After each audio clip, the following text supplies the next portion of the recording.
All right. Thank you, Detroit community. Thank you, Michigan community, for being here today in Detroit. We are standing here at the front of the Charles H. Wright Museum, the African American Museum, and we are very much gathered in celebration of World Water Day, an international tradition to highlight the importance of water in our lives, but also to bring visibility to what is happening in more and more communities about the crisis of the access to water, the affordability problems, contamination concerns that many of us are having. And they couldn't have started this off in a better way than to again be led by our indigenous folks who have been teaching us for generations about the importance of celebrating this sacred resource in ways that are outside of the common ways that we discussed it with, around commodity and around the infrastructure and the rights. But we know that this is also some of the things we have to pay attention to because it plays into the ways in which many of our peoples are left behind and are being cut out of this basic natural resource for life. And so to bring more of that imminent message to it, we are gathered here with some of our very committed, very convicted members of the faith community from across Michigan. And they are here today to share several messages about the importance for why it is that we must look at the significance of life and the importance of how it is we take care of our environment through the morality and the moral responsibilities that we have in our respect for this resource. So we're going to be starting off with Reverend Bill Wylie-Kellermenn, who is emeritus pastor over at St. Peter's Episcopal Church, who will be followed by Sister Barb Beesley with the Immaculate Heart of Mary.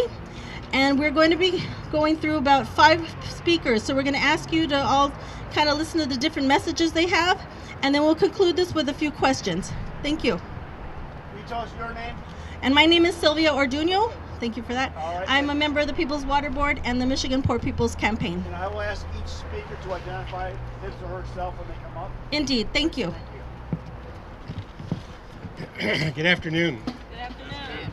My name is Bill Wylie-Kellermenn. I'm a United Methodist pastor in Detroit. 2 months ago, I was acquitted by a Detroit jury for blocking the queue line as an act of civil disobedience as part of the Poor People's Campaign, a national call for moral revival. We argued that what we did was justified by the imminent harm that was being done to Detroit residents, being done by Messrs. Duggan, Dan Gilbert, Detroit Water and Sewage, and the Great Lakes Water Authority, where people in the city are being expelled from their neighborhoods and the city by not only by foreclosures and many methods, but by water shutoffs. So water is not just being commodified, it's being weaponized and used against low-income people of color in the city. Expert witnesses, expert testimony at our trial indicated that implementing the Water Affordability Plan of 2005, which has been actually implemented in Baltimore and Philadelphia, would would keep people in their homes, in the system, and in the city. And the majority of the jury agreed with that assessment. On May 14, a similar group of us are going to trial in Lansing for an action shutting down the Michigan Department of Environmental Quality and surrounding it with crime scene tape. Many crimes have been aided and abetted out of that headquarters in recent years. Crimes against our sister water, herself, poisoned, polluted, fracked, commodified, privatized, and as we say, weaponized. She's turned from a gift to commons, akin into these forms of death, and they're a crime against human life. Any direction that we looked from MDEQ to the east, the poisoning of Flint, a black majority city, to the north, the MDEQ's role in permitting Line 5, which is a danger to the Strait and the Great Lakes, as well as representing dirty energy, the befouling of the planet, and driving climate change. The massive commodification of the aquifer by Nestle, and again, fracking poisoning the aquifer. To the west, We're looking at the Kalamazoo River oil spill, another Enbridge line, of which $166 million settlement barely covers the cost of that cleanup. And as everywhere in the state, contamination of water supplies with PFAS.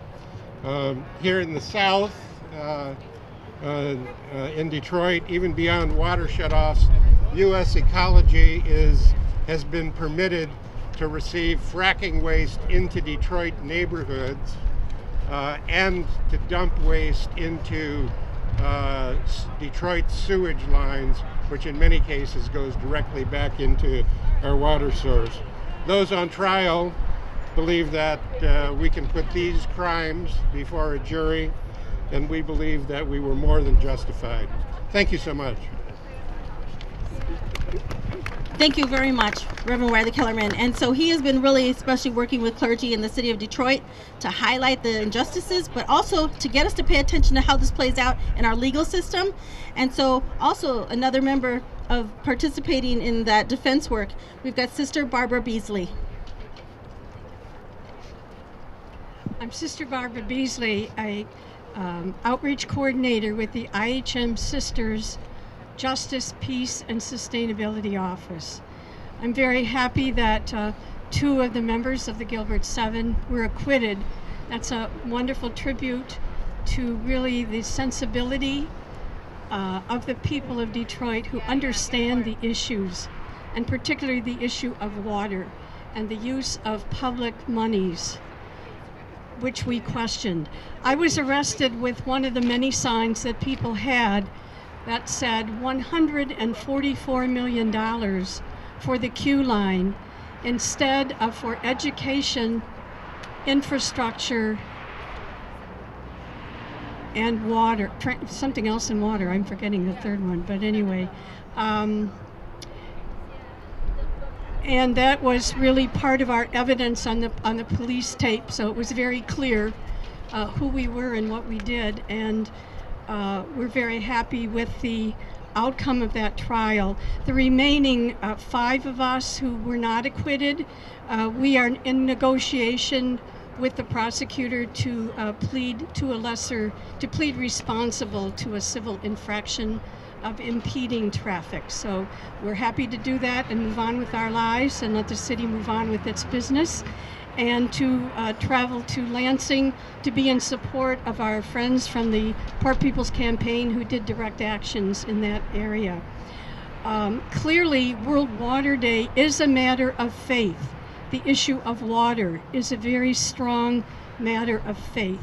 Our faiths talk to us, tell us about water being this blessing from God, and what is happening with the water now is clearly something that needs to be challenged, and challenged for each of our lifestyles and what we're doing in terms of plastics in the ocean. So there's a lot of issues, primarily in urban centers like Detroit. We have the issue of affordability, and according to most religious traditions, it's very important that people have the right to access water. Without water, we do not live. We do not have sanitation. We do not have health. So it's the basic of all the rights. All the other human rights really flow from this right. And we call us all to really proclaim this message about human rights and about affordability. It can be done. It can be done. There is an affordability plan. It's being used in other cities. It came from Detroit, and it needs to be implemented here in the city and in our environments. Thank you. Thank you. Thank you so much, Sister Beesley. One of the most significant aspects of this struggle, this education about the human right to water, is that we've had to really go back and look at what are the traditions of faith and how it is that they've talked about the sacredness of water, how water plays very much into our faith beliefs. And so two of the people who have been really instrumental in expanding those conversations, not just in Detroit, because this is not a Detroit only problem, but have been carrying the conversations to countless counties and communities to talk about the interfaith connections that we have and how it is that we actually expand those conversations when we're talking about moral justice and the morality that we all must face as we carry out these policies in our lives. And I want to welcome next, please, Imam Steve of the Islamic Organization of North America, and Robert Boutel, who is with the Interfaith Leadership Council of Metro Detroit. Thank you, Sylvia. Peace be with you all.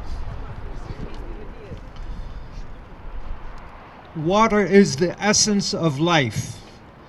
God in the Holy Quran informs, "We made out of water every living thing." Chapter 21, verse 30. Water is indispensable and a fundamental human right. The Prophet Muhammad, peace be upon him, informed, "There are no rights that the son of Adam is more entitled to than these four rights: a house to dwell in, a garment to cover his nakedness, a piece of bread, and water." Shutting off water to low-income families due to unpaid bills is not only disgraceful, but a violation of human rights according to the United Nations. Unfortunately, our government has neglected the plight of Flint, Michigan's residents, and their right to clean water. The city faced a major public health emergency due to lead poisoning in the water supply that affected thousands of residents. The government failed to intervene and allowed their infrastructure to crumble, which led to the Flint water crisis. Additionally, the plight of vulnerable Detroit residents who are struggling for access to drinking water, water to bathe in, and water to flush toilets with has gone ignored. Deprivation of water is a basic and fundamental human right that threatens lives and is therefore wrong, immoral, and unethical to shut off water to Detroit residents or to anyone due to delinquent bills. Giving water to a thirsty person, or an animal for that matter, is a great charity. A man asked Prophet Muhammad, "O Messenger of God, my mother died. Shall I give a charity on her behalf?" The Prophet said, "Yes." The man asked, "Which charity is best?" The Prophet replied, "A drink of water." We are not asking for charity. We are asking for the implementation of the water affordability plan. In the Islamic tradition, we learn the first thing that will be said to a person on the day of resurrection is, "Did I not give you a healthy body and cold water to drink?" The Prophet Muhammad gave the good news of heaven to those who provide water to thirsty people. He said, "Any believer who gives drink to a thirsty believer, God will give him a drink from the sealed nectar, the pure sealed wine on the day of resurrection." In sum, water is precious, valuable, and indispensable. As part of our humanity, we must have compassion toward those who are deprived of water. We call on the governor and all that are involved in the decision regarding the water issue to stop the water shutoffs, restore water to those whose water is shut off, implement the affordability plan, and address the infrastructure so all may have access to clean water. May God alleviate the suffering of those who are deprived of water, restore water back to them, and help us be a voice for the weak and the vulnerable. Amen. Imam, will you spell your name for us, please? My name is Steve, S-T-E-V-E, Mustafa, M-U-S-T-A-P-H-A, Alturk, E-L-T-U-R-K.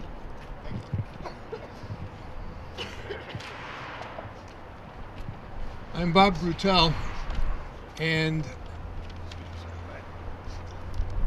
I convene the Religious Leaders Forum of Metropolitan Detroit, of which organization Imam Turk is a member and has been a passionate proponent of this water issue among the faith leaders of Metropolitan Detroit. I'll provide the press with a list of the leaders that signed on to the statement, but it includes the prominent bishops and heads of religious organizations throughout Metropolitan Detroit. I'm reminded at the moment, because I'm shaking with cold, that there's a certain urgency for me to get warm. And that is the word that I want you all to think about as I read this. There is an urgency to this for the people who are suffering. I'll go home to a warm shower. Most of you will also. Those who are suffering need our help in an urgent way. And so we are here to speak to that urgency. The Religious Leaders Forum collectively put out this statement that I will read now, starting with Psalm 29, verse 3. The voice of the Lord is over the waters. The God of glory thunders, the Lord over mighty waters. And the statement goes, water plays a pivotal role in our various religious communities and congregations. We mention water in our prayers. We use water in our rituals. We find water in our scriptures, where water is more than a metaphor for God's loving kindness, but a promise made to people living in places where water was scarce and precious. Water makes life possible. Water is essential to human flourishing and human dignity. In 2010, the General Assembly of the United Nations rightfully declared that, quote, the right to safe and clean drinking water and sanitation is a right that is essential for the full enjoyment of life and all human rights. This fundamental human right resonates with all of our sacred teachings. As religious leaders, we live under a divine obligation to speak on behalf of those who do not have access to water. We bear responsibility to lead by word and action in calling for policies that are just and equitable.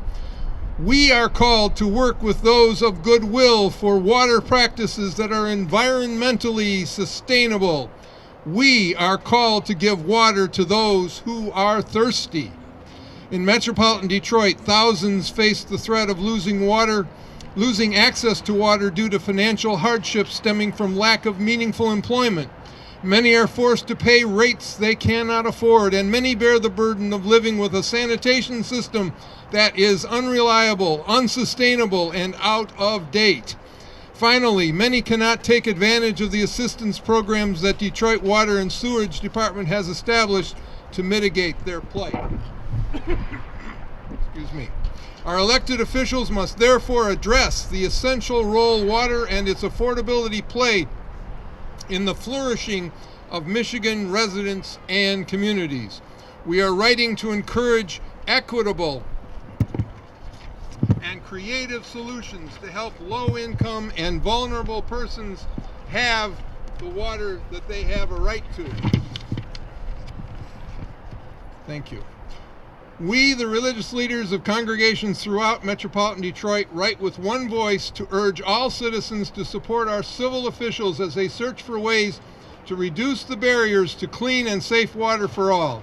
We also pledge to continue to listen to the needs of the poor and to work for meaningful change in the provision of access to clean and safe water for all.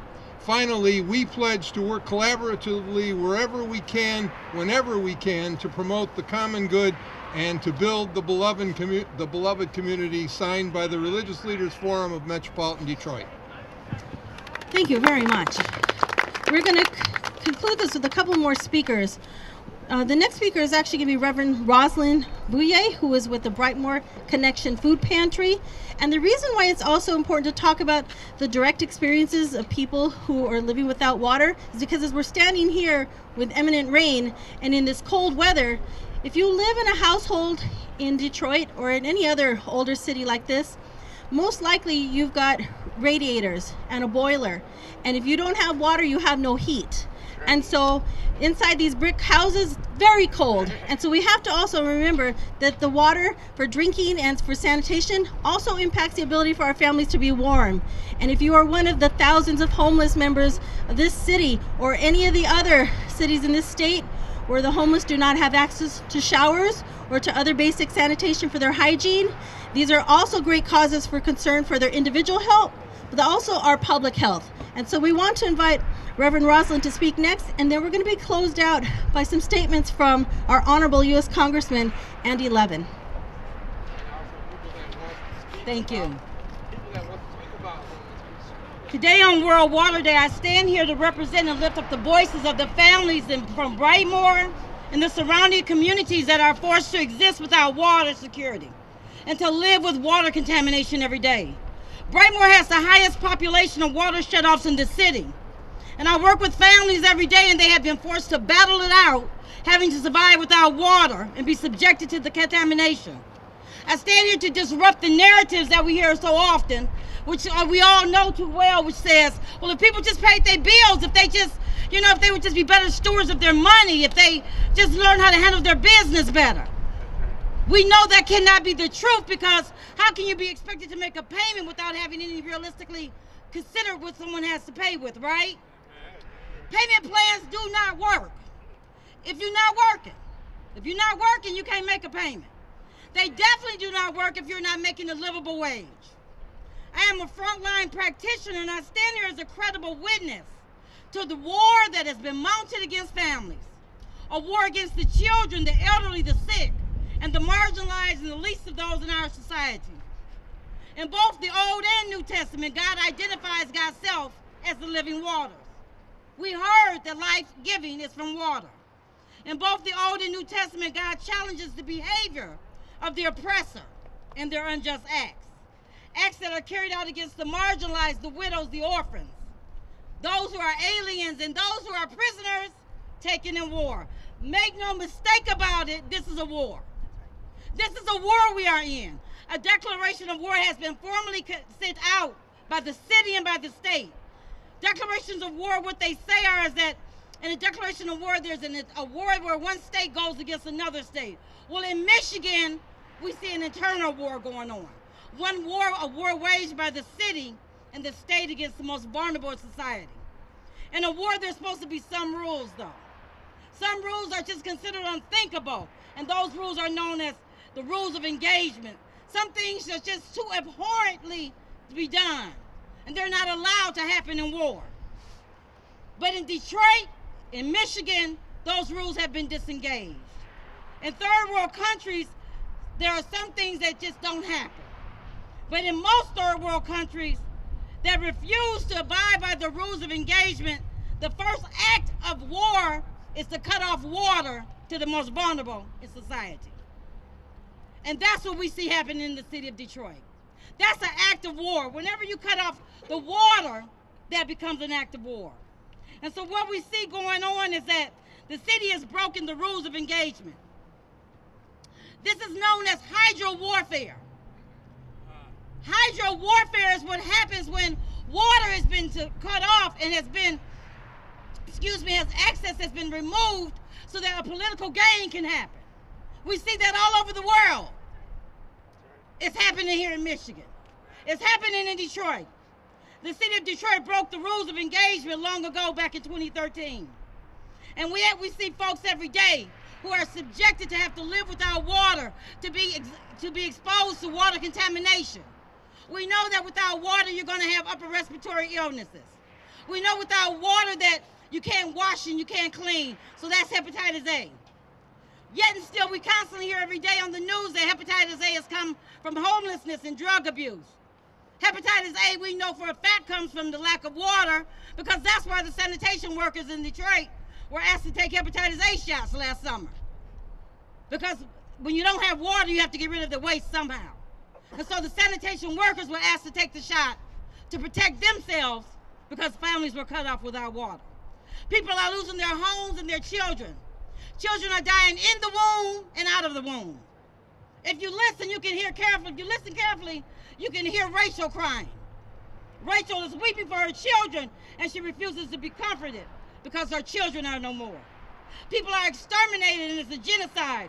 Shutting off water is an act of war. I stand here as a faith leader, and I call all other faith leaders that stand with us, that we would recognize this day that nobody gets a pass.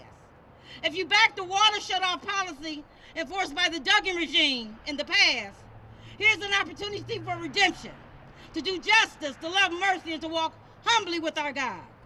Whatever your political affiliation is, here's an opportunity to embrace fusion politics. Fusion politics is a progressive politics where people come together across class, race, and partisan divide to fight for the common good of all. Here's an opportunity to speak truth to power and leverage the power that each one of us holds every day. Nobody gets to sit at the desk with the oppressor and not be held accountable. And lastly, I need to say this. In all wars, there are generals. Our general is the Lord of hosts. We are in a war yet, and still, we can't leave anybody behind. The people are oppressed, and their captors have them and will not let them go.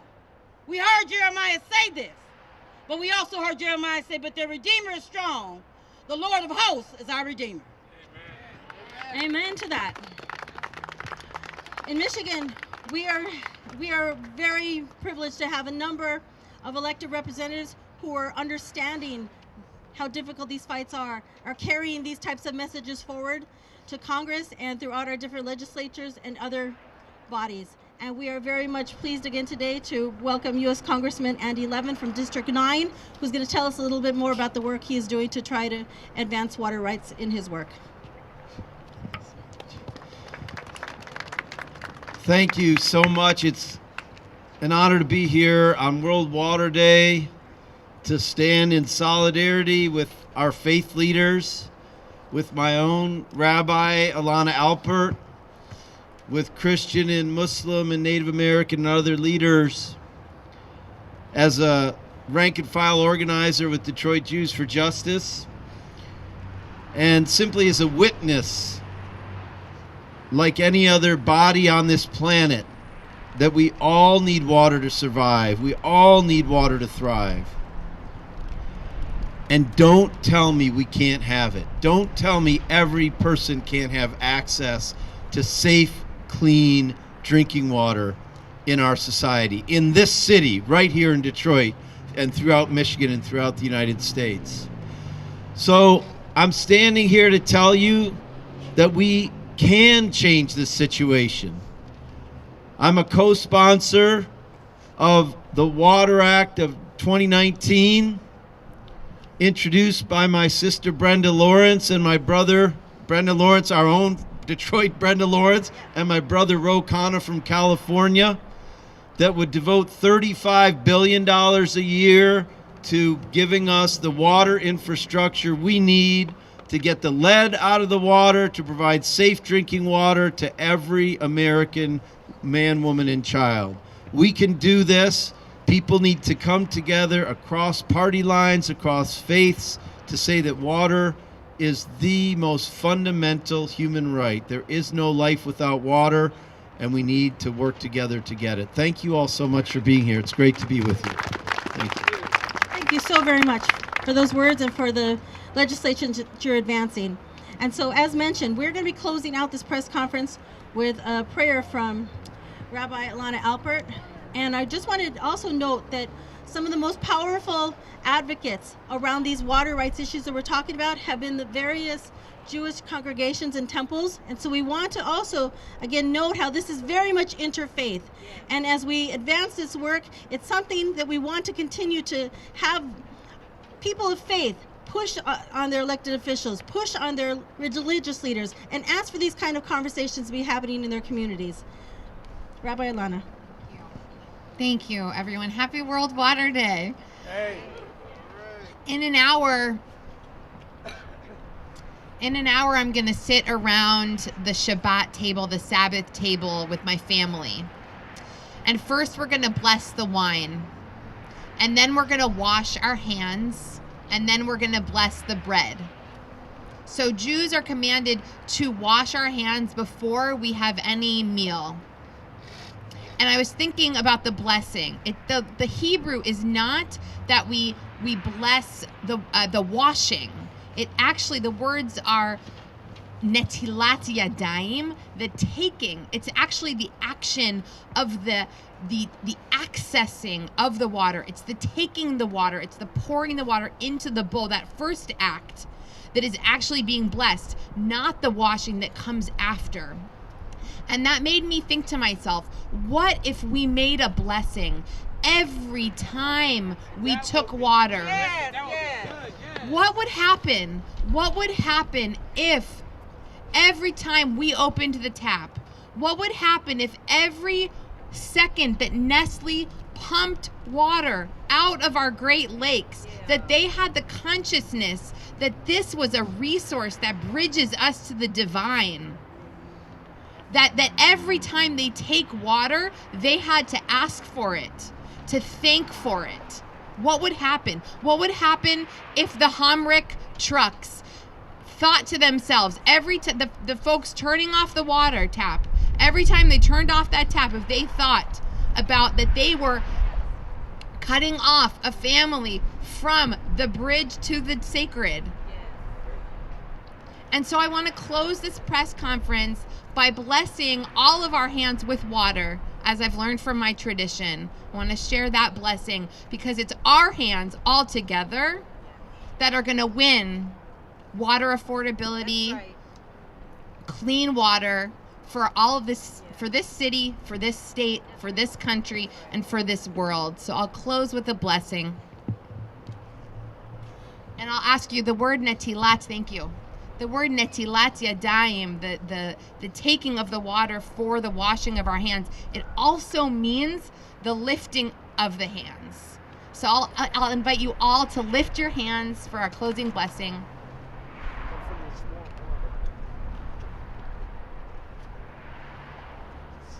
Baruch atah Adonai Eloheinu melech haolam asher kitshanu b'mitzvotav v'tzivanu al netilat yadayim.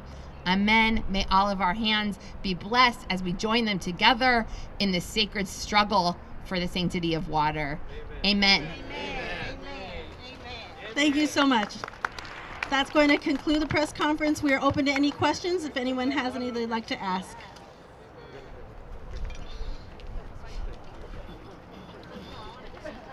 Please.